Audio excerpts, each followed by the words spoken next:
இன்றைக்கி என்னோடய ஸ்டோரி டைமில் குழந்தைகள் மிரர் இமேஜாக எழுதுறதை பற்றி பேசலான்னு எடுத்துட்டுருக்கேன். மிரர் இமேஜ் அப்படின்னா என்னென்னா, எல் எழுதணும் அப்படின்னா நம்மளாம் எப்படி ஆரம்பிப்போம்?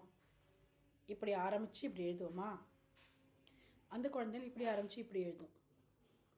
நம்ம எவ்வளோ தூரம் திருத்தினாலுமே இப்படி போகாது, இப்படி தான் வரும். அதாவது இடம் வலம்ங்கிற கிளாரிட்டி இருக்காது. எதுக்கு இடம் பக்கம் போகணும், எதுக்கு வலை பக்கம் போகணுங்கிற கிளாரிட்டி இருக்காது.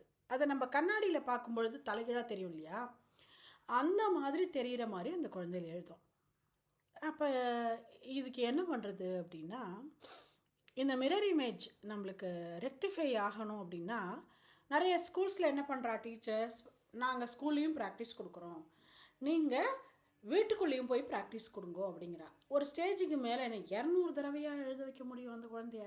ஒரு எல்லையோ ஒரு பியையோ ஒரு ஜியையோ அதுக்கும் வெறுத்து போயிடும். அது படிப்பே வேணாம் போடான்ட்டு போயிடும் அது. அதனால் ப்ராக்டிக்கலி அது கரெக்டான சொல்யூஷனாக இருக்க முடியாது. அப்போ என்ன பண்ணுறதுன்னா, கடல் மணலோ ஆற்று மணலோ ஒரு தாம்பாளம் மாதிரி எதுலையாவது கொட்டி வச்சுக்கோங்க. ஓகே, ஆர்டிஃபிஷியல் கிளேன்னா உங்களுக்கு அது அவைலபிள், எங்களுக்கு அது ஓகே அதான் கிடைக்கும்னா நீங்கள் ஆர்டிஃபிஷியல் கிளே கடையில் போய் வாங்கிக்கலாம். இல்லைன்னா எங்கே வேணால் கிடைக்கும். இந்த சாண்டெல்லாம் வேண்டாம், அந்த மாதிரிலாம் ட்ரை பண்ணாதீங்க.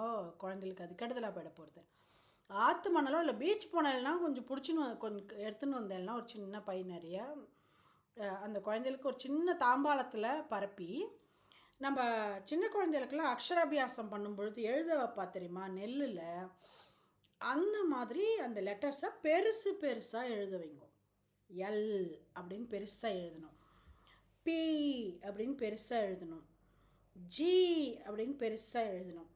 அந்த மாதிரி அந்த மண்ணில் அதை எழுத இந்த சென்சரி மோட்டார் வேலை பண்ணி அந்த லெட்டர்ஸோட ஷேப்பை மைண்டில் ரெஜிஸ்டர் பண்ணிடும். இதுக்கு ரொம்ப நாள் ஆகாது, சீக்கிரமாகவே ரெஜிஸ்டர் ஆகிடும். ஆனால் இந்த ப்ராக்டிஸ் நம்ம பண்ணணும். இது எதுவுமே கிடைக்காத இடத்துல நாங்கள் இருக்கோம் அப்படின்னா, நிறைய நெல் மணல்னால் நான் பரத்திக்க சொல்கிறேன் இல்லையா, பரத்திக்கோங்க, நன்னா பரத்தின்ட்டு அதில் எழுத வைங்க. நெல்லுன்னா கொஞ்சம் குமிச்சுக்கோங்க, நெல் லைட்டாக குமிச்சுன்ட்டு அதை நல்லா மேலே மட்டும் சமன்படுத்திட்டு அந்த ஒரு லெட்டரையும் ப்ராக்டிஸ் பண்ணுங்க.